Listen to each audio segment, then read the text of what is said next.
I don't know if you've noticed this, but on social media, every few months, there's an old clip that will resurface and gets shared by hundreds and thousands of people, and it goes viral all over again. And this happens over and over and over again. I think it happens because someone is looking for information, they find it, that's new information for them, so they share it, hence other people watch it, and then it's a ripple effect because they start sharing it all over again, and then we get to see that clip. Even if it's not new, it reminds you of what is really going on in this world, and sometimes we do need a reminder.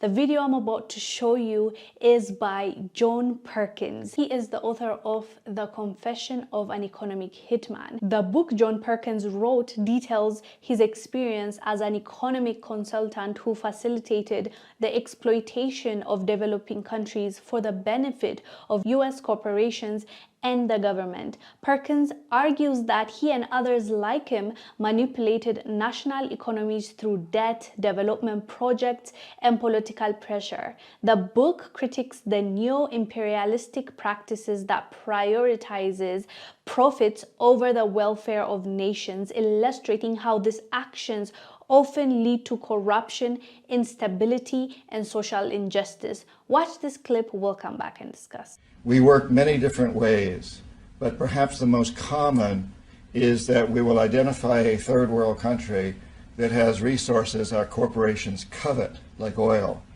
and then arrange a huge loan to that country from the World Bank or one of its sisters. However, the money never goes to the country. Instead, it goes to our own corporations to build infrastructure projects in that country, power plants, highways, industrial parks, things that benefit a few rich people in that country, as well as our own corporations, but do not help the majority of the people at all. And yet the whole country, is left holding a huge debt.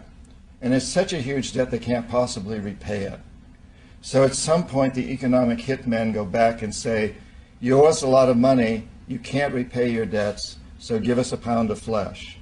When I failed to bring them around, to get them to accept these loans, to get them to put their countries into servitude, then I knew that standing right behind me were what we call the jackals.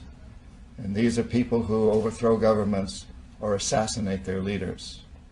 And both Jaime Roldos of Ecuador and Omar Torrijos of Panama were assassinated by CIA-sponsored jackals because I failed to corrupt them. If you haven't read this book already, I suggest you do read it because it explains a lot of what is happening right now, and it's very clear for you to understand what happens to either to your own country or other countries that we talk about that are on the news for instability, insecurity, corruption, fighting, you name it. You know that we've talked about it, and it just makes everything clearer to you when you read his book and what really goes on behind the scenes. Granted, he's not the only person that shared this information after he quit what he was doing. We have so many former CIA agents as well that we talked about here on this channel that after they're done, I think it's their conscience. I don't know. Maybe they regret it deeply. They come out and share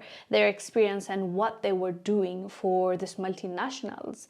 And it's horrifying the length these people will go to gain profit. They really, really don't care what happens to the people that are indigenous to that land, that are local to that land. As long as they get what they need, it doesn't matter. And in his book, at least, he shares that there are economic hitmans that are going to be sent to these countries that they see value in either resources or it's geopolitically a really great place to be. You know, it just makes sense for them. If they have control of that country, they can easily access other routes or even for trading. It's all about money. And if this economic hitman doesn't succeed in his goal, according to him at least, he was a former economic hitman, then they will send someone else. I believe they're called the jackals, and then they will go in that country and just wreak havoc, because at the end of the day, the leaders did not peacefully allow them to do what they want to do in their country.